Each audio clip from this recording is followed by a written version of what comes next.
আসসালামু আলাইকুম সবাইকে।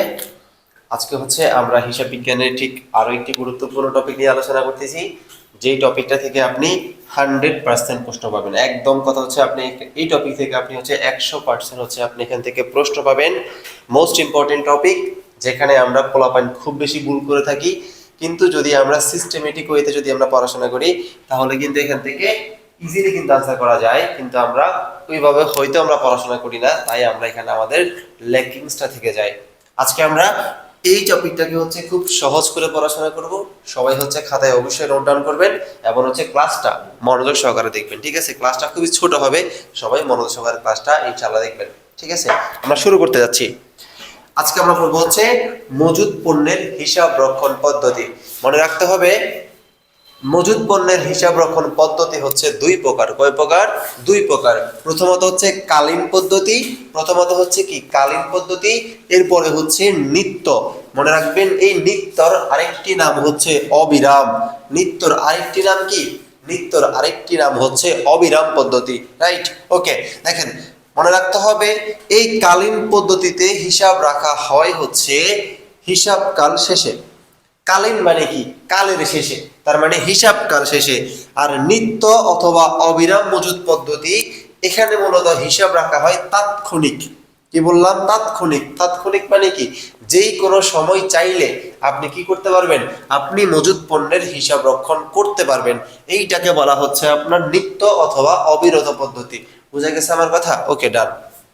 এরপরে আমরা যে জিনিসটা শিখবো, যেখান থেকে পরীক্ষায় প্রশ্ন আসে, যেখান থেকে পরীক্ষায় বেশি প্রশ্ন আসে, আমরা এখন সেই জিনিসটাই শিখবো। ঠিক আছে, ওকে।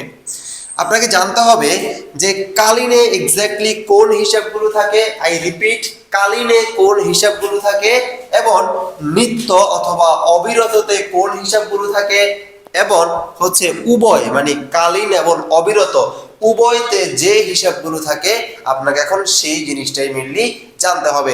আমরা এখন ওই জিনিসটাই জানবো ইনশাল্লাহ। ঠিক আছে, মনে রাখতে হবে, কালীনে যে হিসাব থাকে ভাই, কালীনে থাকে আপনার প্রারম্ভিক মজুদ। মনে রাখবেন, কালীনে কে থাকে? প্রারম্ভিক মজুদ থাকে। এরপরে ক্রয় ফেরত। কি বললাম? ক্রয় ফেরত, ক্রয় বাট্টা, ক্রয় পরিবহন।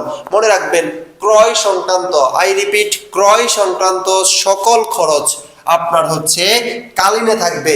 মনে রাখবেন, এই যে হিসাবগুলো আছে, যেগুলো কালীনে আছে, এগুলো ভাই আপনার নিত্যতে যাবে না। নিত্যতে যাবে না। প্রারম্ভিক মজুদ নিত্যতে যাবে না। ক্রয় ফেরত নিত্যতে যাবে না।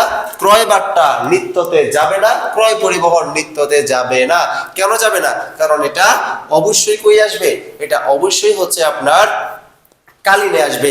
যেগুলো কালীনে আসবে সেগুলো নিত্য অথবা অবিরত মজুদ পদ্ধতিতে যাবে না। ওকে, ঠিক আছে। নেক্সট, অবিরত পদ্ধতিতে যে হিসাবগুলো থাকবে ওইগুলো আবার কালীনে যাবে না। আমি কি বললাম? যেগুলো আপনার অবিরততে থাকবে, ঠিক আছে, অথবা নিত্যতে থাকবে, ওইগুলো আবার কালীনে যাবে না। ওইটা কোন হিসাব? আমরা একটু দেখি। খুবই সহজ, তিনটা হিসাব। প্রথমত বিকৃত পণ্যের ব্যয়। মনে রাখবেন, বিকৃত পণ্যের ব্যয় কই যাবে না? অর্থাৎ কালীনে যাবে না। কেন কালীনে যাবে না? কারণ এটা অবিরততে আছে। নাম্বার 2, সমন্বিত ক্রয়। এই সমন্বিত ক্রয় আপনার নিত্যতে থাকে, যাহা কালীনে যাবে না। এরপর সমাপনী মজুদ পণ্য। মনে রাখবেন, প্রারম্ভিক কালীনে যায়, আর সমাপনী মজুদ পণ্য কই যায়?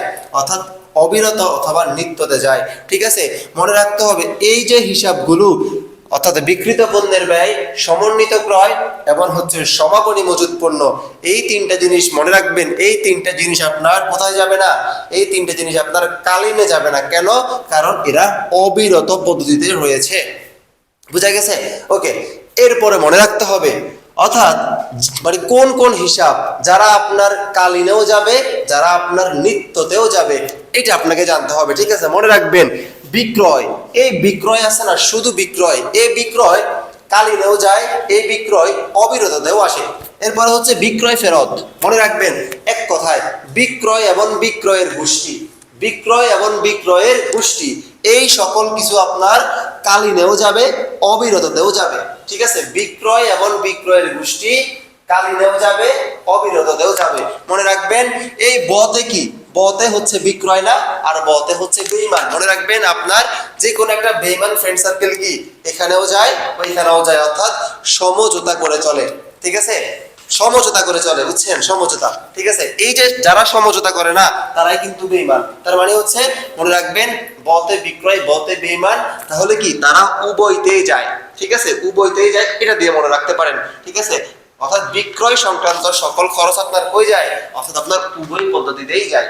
ঠিক আছে, তাহলে এই যে এই এতটুকু জিনিস যদি আপনি সুন্দর করে আপনার খাতায় নোট ডাউন করে রাখতে পারেন, তাহলে ইনশাআল্লাহ এখান থেকে আপনার ইউনিভার্সিটিতে আপনি কমন পাবেনই পাবেন ইনশাআল্লাহ। অবশ্যই কিন্তু আপনি এখান থেকে কমন পাবেন। আমাদের এইরকম ধারাবাহিক ক্লাস করতে আমাদের সাথেই থাকুন। আসসালামু আলাইকুম সবাইকে।